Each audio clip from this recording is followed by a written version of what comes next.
Good morning. পরীক্ষা প্রস্তুতি YouTube চ্যানেলে তোমাদের সকলকে আরো একবার ওয়েলকাম। পিএসসি মিসলেনিয়াস এবং ক্লার্কশিপ যারা পরীক্ষা প্রস্তুতিতে অ্যাডমিশন নিতে চাইছো, লাস্ট তোমাদের জন্য আরো দুদিন সুযোগ আছে অ্যাডমিশন নেওয়ার। 7797427474 এই নম্বরে হোয়াটসঅ্যাপে কন্ট্যাক্ট করে নিতে পারো। মিসলেনিয়াস যেটা কথা বলছি, মিসলেনিয়াসের মেন পরীক্ষা যেটা সেটা হবে ক্যালেন্ডারে, যেটা পিএসসি ঘোষণা করে দিয়েছে সেটা হচ্ছে 18ই মে মেন পরীক্ষা হচ্ছে। তার মানে হাতে কত সময় থাকছে? হাতে সময় থাকছে মাত্র আর 4 মাস। আজকে থেকে যদি হিসেব করি, জানুয়ারি আর আজকে 17 তারিখ, মানে যে ফেব্রুয়ারি, মার্চ, এপ্রিল, মে, অর্থাৎ 4 মাস সময় আছে। মানে রেজাল্ট যেটা হতে পারে সেটা 1 থেকে 1.5 মাস আগে। তো মোটামুটি টেন্টেটিভ ধরে রাখো যে মার্চ মাসের ফার্স্ট উইক বা মাঝামাঝি এরকম সময়ে রেজাল্ট চলে আসবে। অনেকে হয়তো বলছে তার আগেও চলে আসবে, বা হয়তো পিএসসি যে ডেপুটেশন সেখান থেকে জানা গেছিল যে ফেব্রুয়ারি লাস্ট বা এরকমও বলছে। তো যাই হোক, আমরা রেজাল্ট ওরকমই ধরে নিই যে ফেব্রুয়ারিতে চলে আসলে তো খুব ভালো কথা, বা ধরে রাখো যে মার্চেই প্রথম দিকে হয়তো আসার সম্ভাবনা রয়েছে। এবার ব্যাপারটা হচ্ছে, কেউ যদি রেজাল্ট পর্যন্ত ওয়েট করে তাহলে তো খুব মুশকিল। তার কারণটা হচ্ছে, মার্চে যদি আসে তাহলে তো এপ্রিল মাসটা বা মার্চ মাসটা হাতে মাত্র তখন 1.5-2 মাস টাইম পাবে। তখন কিন্তু আর মেন প্রিপারেশন করা যাবে না। এবার যারা কাট অফের দোরগোড়ায় আছো বা ভাবছো যে কাট অফ ক্লিয়ার হবে কি হবে না, এখন যদি মেন করে রাখো তাহলে তো পরে নেক্সট, এটা তো সবাই জানো যে কনফার্ম যে 2025 সালে আবার কি হচ্ছে যে নতুন করে মিসলেনিয়াস এবং ক্লার্কশিপের ভ্যাকান্সি আসতে চলেছে। এবং সেটার ক্যালেন্ডারও ডেটও দিয়ে দেওয়া হয়েছে যে 2025-এর নভেম্বর মাস নাগাদ বা এরকম সময়ে প্রিলিমস পরীক্ষা হবে। তো তখন তো তোমার কাজে লাগবে। অর্থাৎ এখন যদি মেনের প্রিপারেশন করে রাখো তাহলে তোমার বিফলে যাবে না। তাও দেখো, তোমাদেরকে একটা জিনিস বলছি যে কিরকম, এর আগে তাও বলেছি আমি, এর আগে কাট অফের ব্যাপার বলেছি যে কারা নিশ্চিন্তে প্রিপারেশন করতে পারো বলেছি। তাও আরেকবার আমি রিমাইন্ড করে দিচ্ছি। সেটা 75 কোশ্চেন, সেটা ছিল তোমাদের জিকে কোশ্চেন ছিল। আর ম্যাথ রিজনিং মিলে সেখানে তোমাদের কত ছিল, যে 25 কোশ্চেন। 25 কোশ্চেন, অর্থাৎ জিকে 100 নম্বরের, আর ম্যাথ ম্যাথ বা রিজনিং সরি, এটা 150 নম্বরের, আর 50 নম্বরের। তো মোটামুটি তুলনামূলক যেটা দেখা গেছে যে প্রিভিয়াস ইয়ারের তুলনায় জিকেটা মোটামুটি সহজই ছিল। ম্যাথ বা রিজনিং ওই পার্টটা একটু, বেশ কিছু কোশ্চেন একটু ট্রিকি মনে হতে পারে। তো সেই জায়গায় কেউ যদি 16-17টা করে থাকো তাহলে অবশ্যই একটা সেফ জোনে থাকা যায় বলা চলে। এবং জিকের ক্ষেত্রেও যারা আছো, জিকের ক্ষেত্রে মোটামুটি যদি 45 থেকে 50টার মতো যদি করতে পারো, তা মোটামুটি মানে বেশ ভালোই একটা সেফ জোন বলা চলে। তো যদি আমরা দেখি যে 45 আর 17 যদি এরকম ভাবে নিই, তাহলে তোমার 62, 62 × 2 মানে 124। ঠিক আছে, 124। তো যেটা বোঝা যাচ্ছে যে তাও কাট অফ ডিপেন্ড করবে, সেটা কত ভ্যাকান্সি থাকছে এবং কত জনকে পাস করানো হচ্ছে, কোয়ালিফাই করানো হচ্ছে, সেটার উপরে অবশ্যই ডিপেন্ড করবে। কিন্তু মোটামুটি ভাবে যারা 125-30 আছো, ঠিক আছে, 125-30 যারা পাচ্ছ, তবে তো অবশ্যই ইউআর ক্যাটাগরি আমার মনে হয় প্রিপারেশন নেওয়া উচিত। হ্যাঁ, তবে কাট অফের যার একটা ব্যাপার, সেটা বর্তমানে ওবিসি সংক্রান্ত বা বেশ কিছু ব্যাপার নিয়ে যে জটিলতা আছে, বা বিভিন্ন কারণের জন্য কিন্তু দেখা যাচ্ছে যে ডব্লিউবিসিএস এর কাট অফ কিন্তু সমস্ত, প্রায় ওবিসি এ বা ওবিসি বি, তারপরে জেনারেল, সবার কাট অফ কিন্তু সেম ছিল। তো এই কারণের জন্য আমি অন্যান্য ক্যাটাগরির কাট অফ কত কম হবে বা সেই হিসেবে বলতে পারছি না। অ্যাজ এ ইউআর হিসাবে বা ওবিসি হিসাবে আমি বলছি, হয়তো সেম কাট অফ যদি থাকে তাহলে সেই ক্ষেত্রে 125-30 এরকম একটা হতে পারে। মানে যারা 130+ আছে, তোমরা তো একদম নিশ্চিন্তে প্রিপারেশন করতে পারো। আর 125+, আমার মতে 125+ যারা আছে তারাও করতে পারো। ঠিক আছে, এর আশেপাশে যারা আছে তোমরা অবশ্যই মেনের জন্য প্রিপারেশন শুরু করে দিতে পারো। মানে 130, 130 যদি আমার কাছে গ্যারান্টি নাও, তাহলে সেই ক্ষেত্রে বলবো যে 130 বা 130+ যারা পাচ্ছে তাদেরকে আমি শিওর গ্যারান্টি দিচ্ছি, এবং বাকি অন্যান্যরা 125-30 অবশ্যই প্রিপারেশন করতে পারো। এবার দেখো যে পরীক্ষা প্রস্তুতিতে যে কোর্স হবে, অনেকে যারা জানতে চাইছে যে কেমন ভাবে কি হবে।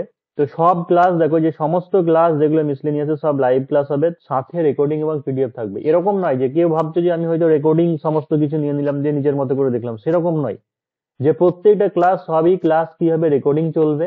এই মানে প্রথমে লাইভ ক্লাস হবে গুগল মিটে, এবং তারপরে 15 থেকে 20 মিনিট পরে, লাইভের পরে রেকর্ডিং এবং পিডিএফ নোটস পেয়ে যাবে। জিকে ম্যাথ যেটা, সেটা বাংলাতে নোটস দেওয়া হবে। অর্থাৎ দেখো, মিসলেনিয়াসের ক্ষেত্রে কোশ্চেন যেটা হবে, কোশ্চেন সেট, সেটা কিন্তু ইংলিশে হবে। তা এই কারণে জন্য কি হয়েছে, যেটা লিখবে আনসার পেপার, সেটা আনসার যেটা, সেটা জিকে বাংলাতেই, বেঙ্গলি মেথডেই করাবো, এবং ম্যাথটা বাংলাতেই করাবো। কিন্তু প্রশ্নগুলো অবশ্যই ইংলিশে তোলা হবে, কারণ সেইগুলো তো বুঝতে হবে যে কিভাবে প্রশ্নটা আসবে, কিভাবে মানে কেমন ভাবে প্রশ্ন হলে কিভাবে উত্তর করতে হবে, সেই কারণে কোশ্চেন ইংলিশে তোলা হবে, কিন্তু যেটা আনসার করাবো সেটা হচ্ছে বাংলাতে। রিপোর্ট দেখো মোটামুটি 20+ বা 25টার মতো রিপোর্ট করাবো, বাংলা ইংরেজি দুটোই, এবং এইটুকু তোমাকে গ্যারান্টি দিচ্ছি যে রিপোর্ট রাইটিং 100% কমন আসবেই, বাংলা ইংরেজি দুটোর ক্ষেত্রেই বলছি যে রিপোর্ট রাইটিং এমন ভাবে করাবো 100% কমন আসবে। এর আগে এসআই বলো, মিসলেনিয়াস, ক্লার্কশিপ, এমনকি ডব্লিউবিসিএস এও মানে এখানকার করানো টপিক গুলো চলে আসে, এসআই যে সমস্ত টপিক গুলোকে করানো হয়। তো অবশ্যই 100% কমন পাবেই রিপোর্ট রাইটিং, এটুকু গ্যারান্টি দিচ্ছি। আর ডেসক্রিপটিভ জিকে যেটা, সেটা মোটামুটি 20+20+ টপিক করাবো, যদি মনে পড়ে বা আরো দেখি সেই ক্ষেত্রে আরো প্রোভাইড করে দেওয়া হবে, অসুবিধা নেই। তবে মোটামুটি 20-22খানা টপিক ইম্পর্টেন্ট করলে পরে অবশ্যই কমন পেয়ে যাবে। তারপরে যে স্ট্যাটিক জিকে এবং কারেন্ট অ্যাফেয়ার্স, যেটা তোমার 50 নম্বর শর্ট কোশ্চেন যেটা থাকবে 2 নম্বর, ঠিক আছে, সেটাও করানো হবে। প্রেসিস বা হচ্ছে সারাংশ, ইংরেজিতে প্রেসি বা হচ্ছে বাংলায় সারাংশ, এটা হচ্ছে যথেষ্টই করানো হবে, কারণ এগুলোকে জোর দিতে হবে। তার কারণ দেখো, একটা রিপোর্ট রাইটিং প্রচুর টপিক করতে হয়, কিন্তু একটা ইংলিশ প্রেসি বা বাংলায় সারাংশ, এটা জাস্ট ব্যাপারটাকে বুঝে নিলেই হবে। ব্যাপারটাকে বুঝে নিয়ে 10-12টা প্র্যাকটিস করলেও কিন্তু তুমি এটা কম খেটে একটা ভালো নাম্বার পাওয়া যেতে পারে প্রেসি বা সারাংশতে। কিন্তু রিপোর্ট রাইটিং এ তোমাকে প্রচুর টপিক করতে হবে, সেই কারণে এটাতে একটু ভালো করে জোর দিলে পরে অবশ্যই একটা ভালো নাম্বার ক্যারি হবে। এবার চলে আসছে গ্রামার এবং হচ্ছে বাংলা ব্যাকরণ। ইংলিশ গ্রামারে যে 30 মার্কস থাকবে, সেটার জন্য ভয়েস চেঞ্জ, নারেশন চেঞ্জ বা হচ্ছে সেন্টেন্স এরর বা সেন্টেন্স ট্রান্সফরমেশন, মানে যা আসতে পারে।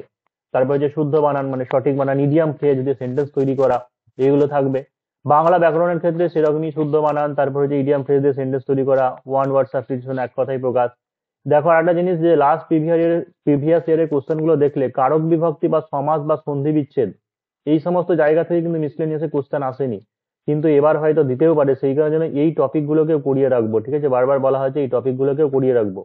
তার কারণ ব্যাকরণ মানে তো শুধু যে 3টে পার্ট দেওয়া ছিল প্রিভিয়াস ইয়ারে সেটা তো বলা নেই, শুধু ব্যাকরণ বলা হয়েছে, অর্থাৎ ব্যাকরণের মধ্যে কারক বিভক্তি, সন্ধি বিচ্ছেদ, সমাস, এইগুলো কিন্তু চলে আসে। বা হচ্ছে বাক্য পরিবর্তন, সরল থেকে জটিল বা যৌগিক বা কর্তৃবাচ্য থেকে কর্মবাচ্য ভাববাচ্য রূপান্তর, এই সমস্ত জিনিসগুলোও করাতে হবে। তারপরে যে ডেসক্রিপটিভ ম্যাথ এসআই বা অন্যান্য জিনিসের থেকে মিসলেনিয়াসে একটা ব্যতিক্রমী কি আছে, সেটা হচ্ছে এদের ক্ষেত্রে কিন্তু অ্যালজেব্রা পার্ট, যেটা অ্যালজেব্রাটাও কিন্তু ডেসক্রিপটিভ পার্টে দেয়। সিম্পলিফিকেশন, লসাগু গসাগু, এই সমস্ত জিনিসগুলো কিন্তু ডেসক্রিপটিভে 5 নম্বর থাকে, তো সেইগুলোও কিন্তু ঠিকঠাক ভাবে ডিটেলসে করে করতে হবে। বা এক্স ধরে, যেমন হচ্ছে এক্স ধরে করতে হবে, অজানা রাশি 100 ধরে করা যাবে না, স্টেপ জাম্প করা যাবে না, বেশ অনেক কিছু ভাইটাল পয়েন্ট আছে, সরাসরি সূত্র প্রয়োগ করা যাবে না। এই সমস্ত ব্যাপারগুলোকে ভালোভাবে শিখে নিতে হবে, কারণ ডেসক্রিপটিভ তো শুধুমাত্র এসআই এবং এই মিসলেনিয়াসেই আছে, অন্যান্য পরীক্ষার ক্ষেত্রে তো নেই। তাই এখানে কত বেশি কার নলেজ আছে সেটা ফ্যাক্টর নয়, অর্থাৎ সঠিক মানে পদ্ধতি, কোন পদ্ধতিতে করতে হবে ডেসক্রিপটিভটাকে, সেই ডেসক্রিপটিভ মানে সঠিক পদ্ধতিটাকে, ওয়েটাকে তোমাকে শিখতে হবে। ট্রান্সলেশন, সাথে হচ্ছে বেসিক ইংলিশ, সেন্টেন্স স্ট্রাকচার, এইসবগুলো মানে সরাসরি যে একদম ট্রান্সলেশনে ঢুকে গেলাম তা নয়। হ্যাঁ, সেটাও ট্রান্সলেশনে ঢুকে যেতে হবে, কারণ সময়টা বেশি নেই, কিন্তু এরই মধ্যে যাদের বিশেষ করে বেসিক ইংলিশটা খুব দুর্বলতা আছে, তাদের ক্ষেত্রে বেসিক জিনিসগুলো, মানে একটা সেন্টেন্স স্ট্রাকচার করবে কিভাবে বা টেন্স কিভাবে বুঝবে, সেই সমস্ত জিনিসগুলোকে স্পেশাল ক্লাস দিয়ে বোঝানো হবে।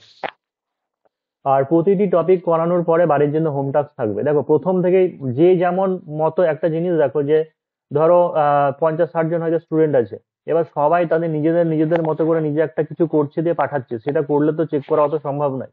এই কারণে যে সিস্টেমটা করানো হয়, সেটা ধরো তোমাকে আমি বাংলা সারাংশ হয়তো 8-10টা আমি নিজে করে দিলাম, তারপরে হয়তো 2-3টে তোমাকে বাড়িতে হোম টাস্ক দিলাম, সবার জন্য একই থাকবে হোম টাস্ক, সেটা তোমার বাড়ির মানে বাড়ির কাজ দিলাম, সেটা হয়তো তুমি আমাকে দেখালে, সেটা আমি চেক করে দিলাম, এইভাবে চলবে। সেরকম রিপোর্ট রাইটিং তাই, আমি হয়তো 5-6টা রিপোর্ট রাইটিং আগে প্রথমে করিয়ে দিলাম, ব্যাপারটাকে বুঝে দিলাম, তারপরে তোমাদেরকে একটা দুটো করতে দিলাম, সেটা তোমরা করে দেখালে, এবং সেটারও অবশ্যই আনসার অবশ্যই পেয়ে যাবে। আর ফেব্রুয়ারি মাস থেকে যেটা হবে, সেটা হচ্ছে ফুল মক টেস্ট এবং পেপার চেকিং এর ব্যবস্থা। ফেব্রুয়ারি মাস থেকে ফুল মক টেস্ট বলতে যেটা পেপার 1, পেপার 2, পেপার 3, মানে যেটা 150 নম্বর করে একদম পেপার, সেইগুলো হচ্ছে ফেব্রুয়ারি মাস থেকে তোমাদের মানে পরীক্ষা হবে এবং হচ্ছে চেকিং এর ব্যাপার হবে। কারণ যারা সেপ্টেম্বরের ব্যাচ, তাদের তো সিলেবাস শেষ হয়ে গেছে প্রায়, হয়তো বেশ কিছু জিনিস বাকি আছে। আর যারা এই ডিসেম্বর জানুয়ারি এই ব্যাচটাকে মার্চ করে দিয়েছে, ওদের এদের একসঙ্গেই ক্লাস হচ্ছে, অর্থাৎ জানুয়ারি মাস থেকে ধরতে পারে যে জানুয়ারি মাস থেকেই শুরু হলো। তাদের ক্ষেত্রে যেহেতু সিলেবাস কমপ্লিট হয়নি, কিন্তু একদিক থেকে সিলেবাস কমপ্লিট হবে সেটা তো কথা, কিন্তু মক টেস্ট গুলোও এখন থেকে শুরু করে দিতে হবে, তার কারণ পরবর্তীকালে আর তখন আর বেশি সময় পাবো না। তো ভর্তির পদ্ধতি দেখে নেওয়া, যে 7797427474 এই নাম্বারে ফোন পে বা গুগল পে এর মাধ্যমে পেমেন্ট করতে হবে, পেমেন্টের স্ক্রিনশট, ইমেল আইডি এবং হচ্ছে অ্যাডমিট কার্ড দিলে অ্যাডমিশন হয়ে যাবে। ফিস হচ্ছে 3,500 টাকা, ওপেনলি বলছি সবার সামনেই, সেটা হচ্ছে মিসলেনিয়াসের কোর্স ফিস যেটা, সেটা হচ্ছে 3,500 টাকা। এবং ফিস কমানোর জন্য এটা অনুগ্রহ করে বলছি, কেউ অনুরোধ করবে না, তার কারণ একটা এসআই এর তুলনায় মিসলেনিয়াসের কোর্স ফিস আরো বেশি করা উচিত, কিন্তু কারণ এখানে ক্যান্ডিডেট যদিও কম আছে, এই সমস্ত কারণের জন্য যাই যাই হোক, বিভিন্ন কারণের জন্য করা করা যায়নি বেশি, কিন্তু এটা একটু ভালো করে মাথা খাটালে বুঝতে পারবে যে মিসলেনিয়াসের কোর্স হিসাবে মানে যা সিলেবাস আছে সেই হিসেবে ফিস যথেষ্টই কম আছে। তো যাই হোক, যাদের মনে হবে পোষাবে তারা নেবে, যাদের মনে হবে বেশি তারা অন্য জায়গায় দেখতে পারো, এই নিয়ে আমার কোনো কিছু বলার নেই। আর ফিজটা যেটা হচ্ছে সেটা এখন একবারেই দিতে হবে, ক্লাসটা শুরু হয়ে গেছে 18ই জানুয়ারি। এই লাস্ট যেটা অ্যাডমিশন চলবে সেটা হচ্ছে 18ই জানুয়ারি রাত্রি 10টা পর্যন্ত লাস্ট অ্যাডমিশন চলবে।